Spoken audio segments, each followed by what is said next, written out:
Hey everyone, welcome back to another video. Today we have yet another episode of Piper redraws classical paintings in her style and gives you guys an art history lesson. In the last episode, I, as per usual, gave you guys a little poll in the description box to vote on the next painting, and you all voted for Jean-Honoré Fragonard's The Swing. So that's what I'm going to be redrawing today.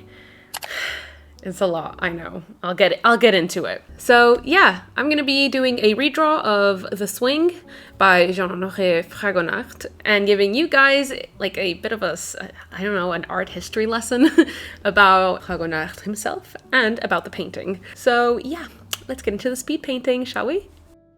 So as I mentioned earlier, today I will be redrawing the iconic painting, and bear with me on this pronunciation, Les Hasards Heureux de l'Escarpolette, also known as The Swing by Jean-Honoré Fragonard.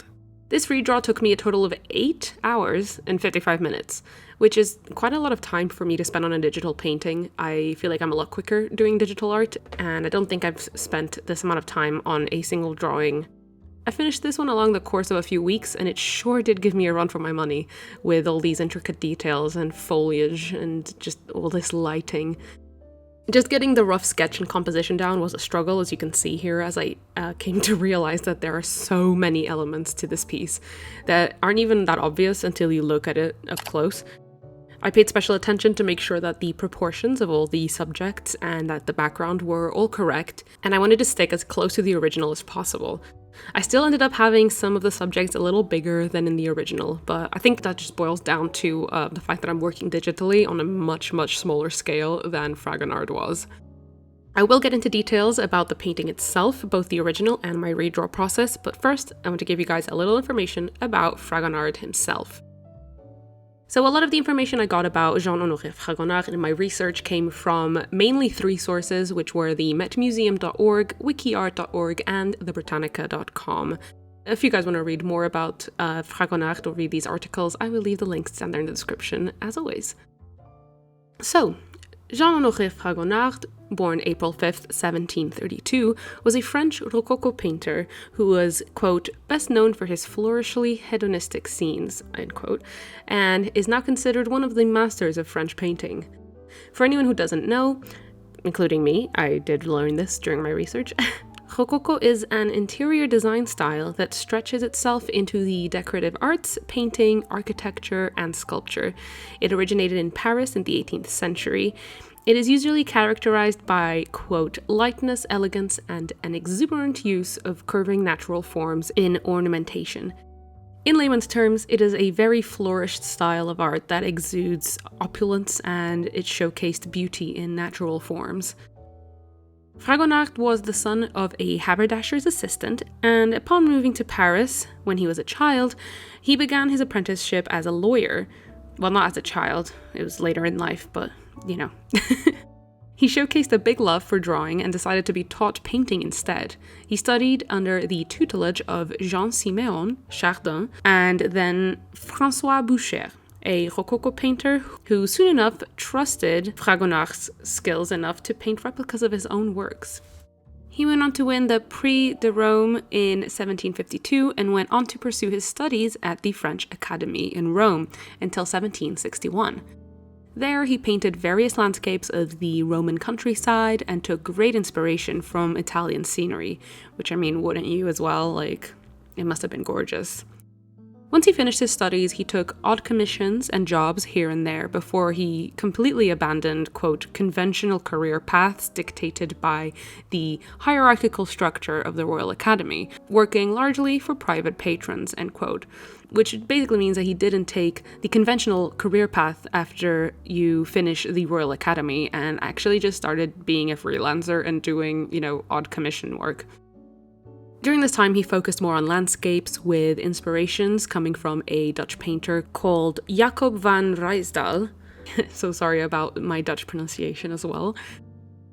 He also focused on portraits and, quote, decorative, sensuous outdoor party scenes, end quote, like our lovely painting, The Swing, which he painted in the style of his early tutor, Boucher. Fragonard was heavily inspired by Rembrandt, Peter Paul Rubens, Frans Hals, and Giovanni Tiepolo, and they were all artists he admired and carefully studied along his career. A few years later, upon his return to Paris, he made some, let's say, questionable personal decisions, which I won't go too much into detail about, but basically, he fell in love with his wife's 14-year-old sister. Yikes. But yeah, speaking about his personal life, his blooming domestic life and his son, Évariste, played a big role in the shift in his subject matters. He actually started concentrating more on, quote, domestic scenes or romantic novels or scenes concerned with children's upbringings, end quote. He painted his son into many of his paintings, such as The Schoolmistress, also known as Now Say Please, which he painted circa 1780, when Évariste was born. So that's quite cute. It seems like he was quite a devoted father, albeit a bad husband, I guess. He quickly realized that his style was no longer of any interest to the people of France during the French Revolution, as while he was out of the country in Italy developing his domestic bliss-like Rococo style, France was going through their struggles that shifted the art style and taste at the time completely. This meant that Fragonard was no longer getting commissions and no longer getting work from patrons as he once had in his prime. He first retired to Grasse, France, which is actually the town he was born in, but he ended up returning to Paris quite quickly again. Quote, he spent the rest of his life in obscurity, painting little, end quote. He was duly forgotten, and his death in 1806 was barely even noticed. His work continued to be forgotten until well into the 1850s, almost 50 years after his death. He is now considered one of the two great poetic painters of the 18th century in France. During his prime as an active artist, he produced over 550 paintings and several thousand drawings, with many more hundreds thought to be lost. His style was, quote, rapid, vigorous, and fluent, never tight or fussy like that of so many of his contemporaries, end quote. And that, folks, is a very summarized version of the life of Jean-Honoré Fragonard. Just a dude that had a proficiency for painting and a love for art in general, that stuck to his guns, his stylistic guns, in the face of an artistic and national revolution.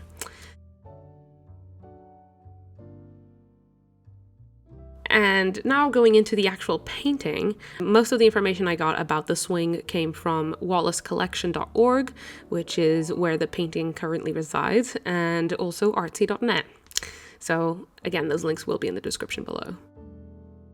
As for the actual painting of today, Les Hasards d'Heureux de l'Escarpolette, or commonly known as the swing. It is one of his most well-known paintings, made circa 1767 and 1768. The painting is 81 by 64.2 centimeters. It's an oil on canvas painting, and it depicts, quote, a young woman wearing a lovely pink silk frock who is tantalizingly positioned midair on a swing between her elderly husband on the right and her young lover on the left. The force of the swing causes one of her slippers to fly off, resulting in a privileged view for her lover, whose delight is suggested by the symbolic offer of his hat, describes the Wallace collection. So, a very juicy narrative here in this painting, one that I really didn't know about until I actually started looking into this painting for this video.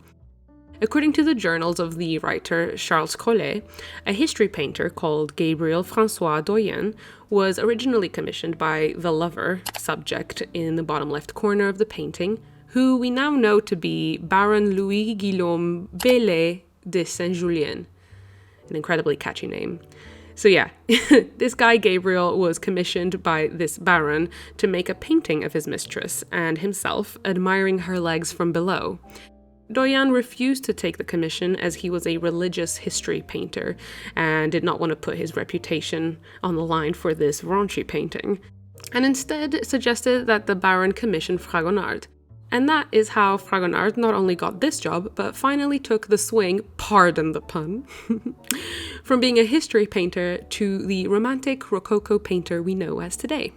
Not only did Fragonard not mind the commission's naughty and scandalous narrative, but he went and had fun with it. He sprinkled in some of his fantasy erotic Rococo style to the max. Fragonard took some artistic freedoms with the painting, and as you can see, the older husband in the bottom right of the painting is no longer a priest, and added a dog barking next to his feet, which I am now realizing I missed and did not depict in my redraw.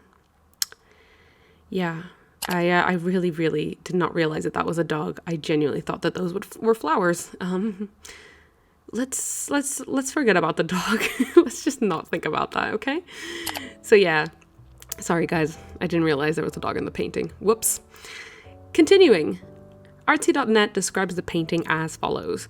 Quote, "While there's plenty of intrigue in the story of its making, the swing ultimately revels in fun, fantasy, and the idealized haute monde. Its hedonistic subject and obsessive detail make it an icon of Rococo style and a continual source of creative inspiration and visual enjoyment," end quote, which one can only agree with. It is very, very inspiring and very visually enticing.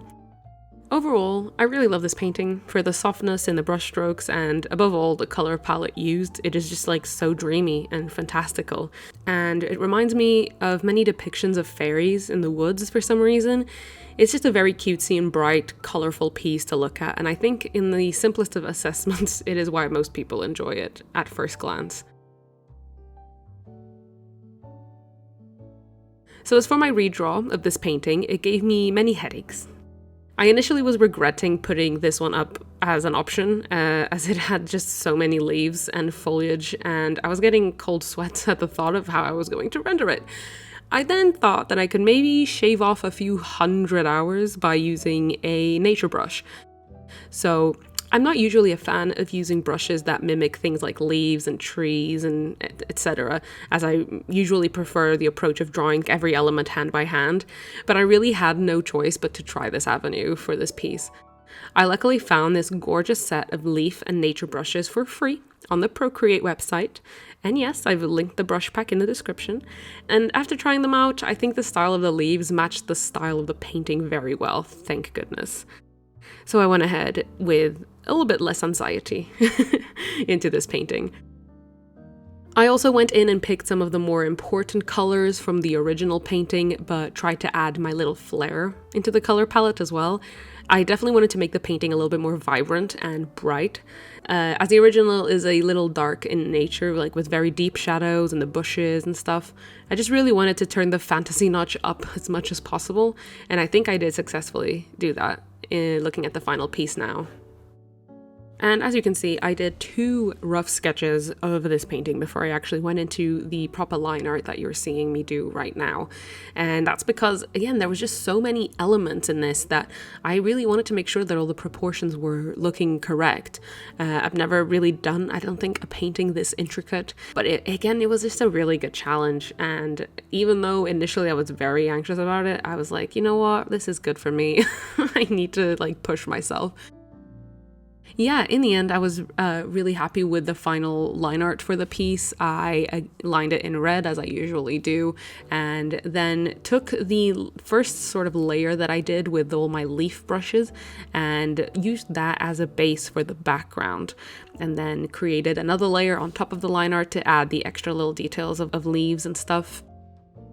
Yeah, I kind of just alpha locked this layer of leaves and went in with different colors of greens and different, darker greens, lighter greens, yellower greens to kind of start adding depth to all of this shrubbery.